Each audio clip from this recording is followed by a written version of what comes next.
Nah, kalau itu, ya, kenapa bisa moral bangsa ini semakin jatuh? Perlu kita tahu, Pak, penyebabnya. Supaya nanti bisa kita memperbaikinya. Kalau ada pun yang bisa. Kalau saya melihatnya, sistem ini perlu dirombak total. Siapapun presidennya tidak akan mampu memperbaiki moral bangsa ini kalau masih seperti sistem yang sekarang ini. Kalau tidak salah, ya menurut pikiran saya, Pak, kerusakan yang drastis moral bangsa itu adalah dimulai dulu waktu dipaksakannya warga negara Indonesia ini harus masuk salah satu agama.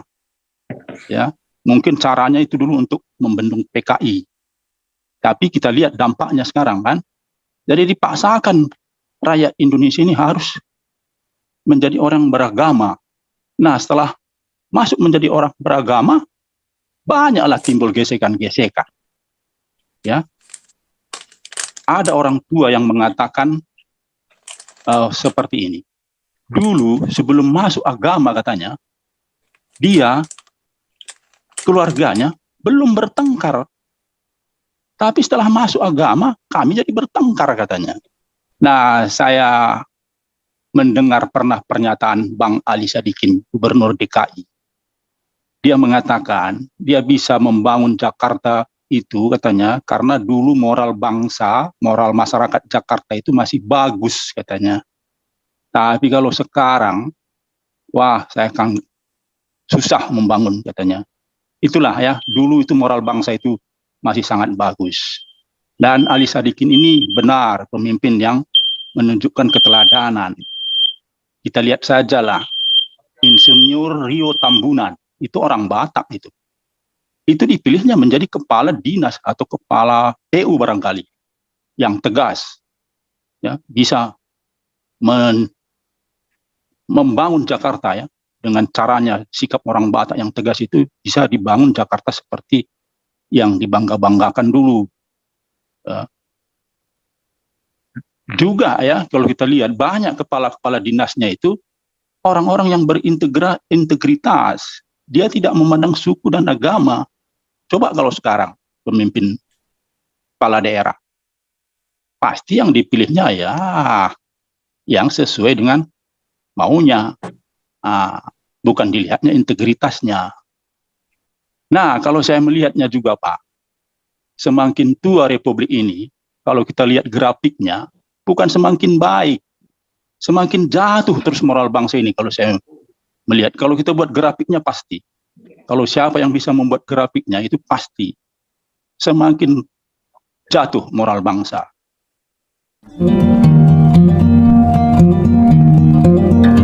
Angkat tangan itu, siapa itu? Hairanus Tarigan, aduh. Hairanus Tarigan, silakan lanjut Pak, langsung. Hairanus. Oke, terima kasih. Cuman aku kok bilang Pak Jenderal ini aduh katanya. Diawali dengan kata aduh. Begini Pak Jenderal, saya melihat Pak Jenderal ini tidak bosan-bosannya bicara bagaimana supaya moral bangsa ini bisa semakin baik. Ya, itu sangat saya acungkan jempol. Nah, Pak Jenderal selalu bicarakan juga, barusan juga tadi bicarakan juga pembukaan Undang-Undang Dasar 1945 itu adalah amanah. Amanah yang dibuat oleh Bapak bangsa, yaitu berupa perintah yang harus dilakukan. Tetapi sayangnya, ya tidak dilaksanakan, ya tidak dilakukan dengan benar di Indonesia ini. Nah, saya teringat kembali Pak, ya keteladanan pemimpin-pemimpin kita tidak ada lagi yang bisa kita teladanin. Makanya rakyat ini pun ya semuanya acuh tak acuh, bermain dengan sesuka-sukanya aja semua, tidak mau lagi taat. Makanya banyaklah terjadi kerusakan moral bangsa ini. Nah, saya mendengar pernah pernyataan Bang Ali Sadikin, Gubernur DKI. Dia mengatakan dia bisa membangun Jakarta itu katanya karena dulu moral bangsa, moral masyarakat Jakarta itu masih bagus katanya. Tapi kalau sekarang, wah saya akan susah membangun katanya. Itulah ya, dulu itu moral bangsa itu masih sangat bagus. Dan Ali Sadikin ini benar pemimpin yang menunjukkan keteladanan. Kita lihat sajalah, Insinyur Rio Tambunan, itu orang Batak itu. Itu dipilihnya menjadi kepala dinas atau kepala PU barangkali, yang tegas, ya, bisa membangun Jakarta ya, dengan caranya, sikap orang Batak yang tegas itu bisa dibangun Jakarta seperti yang dibangga-banggakan dulu. Juga ya, kalau kita lihat banyak kepala-kepala dinasnya itu orang-orang yang berintegritas. Dia tidak memandang suku dan agama. Coba kalau sekarang pemimpin kepala daerah, pasti yang dipilihnya ya yang sesuai dengan maunya, bukan dilihatnya integritasnya. Nah, kalau saya melihatnya juga Pak, semakin tua Republik ini, kalau kita lihat grafiknya, bukan semakin baik, semakin jatuh terus moral bangsa ini. Kalau saya melihat, kalau kita buat grafiknya pasti, kalau siapa yang bisa membuat grafiknya itu pasti semakin jatuh moral bangsa. Nah, kalau itu ya, kenapa bisa moral bangsa ini semakin jatuh? Perlu kita tahu Pak penyebabnya, supaya nanti bisa kita memperbaikinya. Kalau ada pun yang bisa. Kalau saya melihatnya, sistem ini perlu dirombak total. Siapapun presidennya tidak akan mampu memperbaiki moral bangsa ini kalau masih seperti sistem yang sekarang ini. Kalau tidak salah, ya menurut pikiran saya Pak, kerusakan yang drastis moral bangsa itu adalah dimulai dulu waktu dipaksakannya warga negara Indonesia ini harus masuk salah satu agama. Ya, mungkin caranya itu dulu untuk membendung PKI. Tapi kita lihat dampaknya sekarang kan. Jadi dipaksakan rakyat Indonesia ini harus menjadi orang beragama. Nah, setelah masuk menjadi orang beragama, banyaklah timbul gesekan-gesekan. Ya, ada orang tua yang mengatakan seperti ini. Dulu sebelum masuk agama katanya, dia keluarganya belum bertengkar. Tapi setelah masuk agama, kami jadi bertengkar katanya. Jadi sudah ada terjadi perbedaan paradigma yang sering Bapak sampaikan itu. Nah, Bapak sering mengatakan, ya, saya tidak orang yang beragama. Karena Tuhan saya tidak membawa agama ke dunia ini. Saya juga seperti itu Pak, sekarang ini. Ya, saya sudah keluar dari sistem agama dan gereja. Ya, saya memasuki kehidupan bagaimana menjadi warga kerajaan Tuhan di Indonesia ini, di bumi ini. Karena itulah yang diinginkan oleh Tuhan yang saya sembah. Tuhan yang saya percayakan, dia yang bisa menyelamatkan saya. Tuhan yang bisa memberkatin saya. Tuhan yang bisa melindungi saya. Makanya saya keluar dari sistem agama dan sistem gereja. Kalau kita lihat Pak, ya, gereja-gereja sekarang ini nihil memberitakan kerajaan Tuhan yang sering Bapak Jenderal itu kumandangkan kerajaan Tuhan, nihil. Lebih banyak berorientasi kepada uang. Bagaimana bisa kas gereja itu diisi sebanyak-banyaknya, itulah orientasinya sekarang gereja. Mengisi kas uang sebanyak-banyaknya, kalau bisa.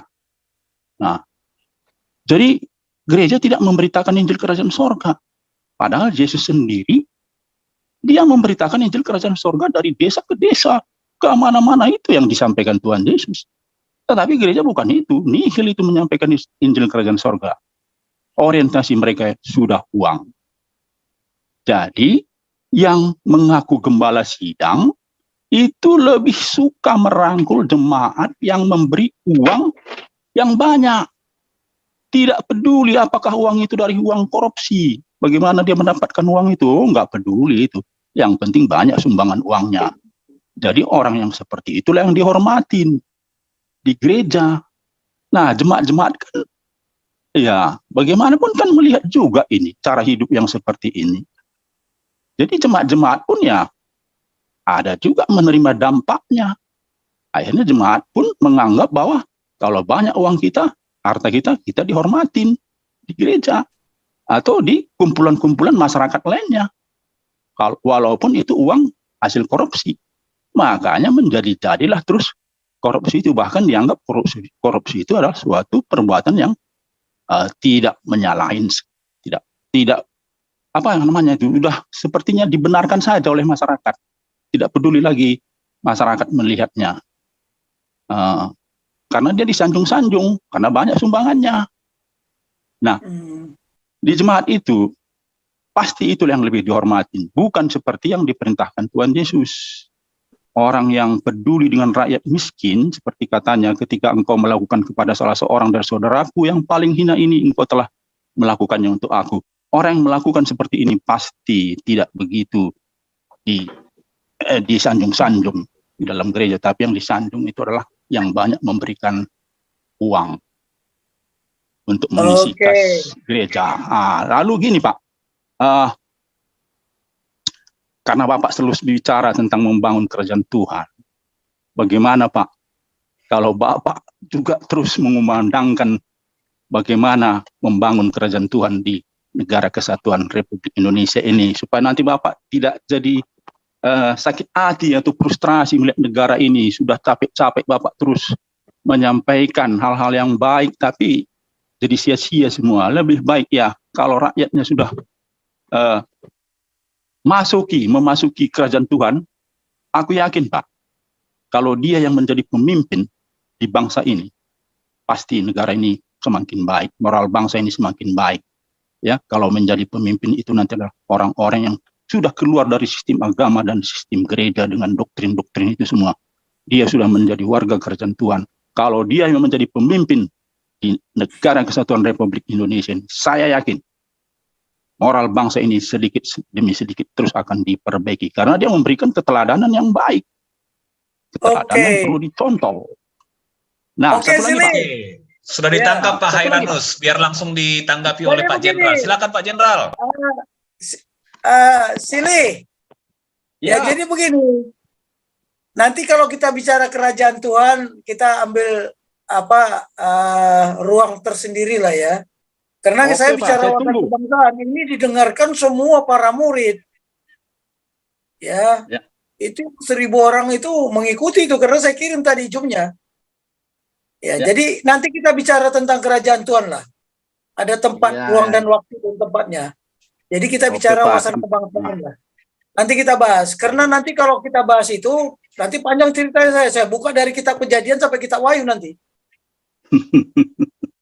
Tapi saya mau beritahu ya, di kitab Kejadian itu Tuhan sudah menubuatkan turunan si ular ini akan meremukkan tumitmu, turunan si perempuan ini akan meremukkan kepalamu. Jadi udah permusuhan abadi. Nah sekarang siapa turunan ular itu? Siapa? Benihnya kemana? Benihnya perempuan ini kemana? Nanti itu panjang ceritanya itu. Ya, makanya saya bilang, ya, kalau keyakinan saya sebagai orang percaya, di kerajaan Tuhan tidak diajarkan agama, di mana tertulis, tapi di Alkitab sudah dipoles-poles. Ya, ini sedikit lah, karena ini harus menjawab nanti, jangan pulang nanti nggak bisa tidur lagi. Coba Raja Uti. Ya Pak. Mana Pak Jenderal? Ada Alkitab nggak di sampingmu itu? Buka Matius 5 ayat 20. Matius 5 ayat 20.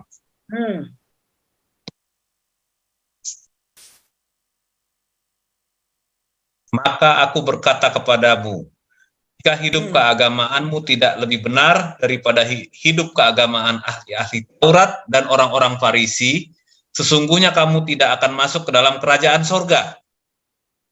Oke. Baik, kenapa keagamaan? Kenapa? Yang aslinya apa? Keagamaan atau kebenaran? Buka. Kebenaran Pak, itu salah terjemahan. Lah iya, makanya saya bilang, kalau buka Holy Bible, atau buka AKBP punya lah, bahasa Batanya, sama ayatnya. Ada, Bible. Makanya orang Batak itu di framing juga. Ada apa Bible-nya KBP? Matius 5 Punya ayat aku Pak 20. Jenderal. Apa? Punya Bible yang bahasa Batak. Tinggal Nggak punya. di kampung. Oke, Bahasa sekarang Inggrisnya aja lah dilihat. bahasa Inggris. Bahasa Inggrisnya aja dilihat. King James. Buka. King James. Sama ayatnya ya, Matius 5 ayat 20. Matius 5 ayat 20. Ini larinya ke gereja ini, wawasan kerajaan surga ini, bukan wawasan kemana. Kacau.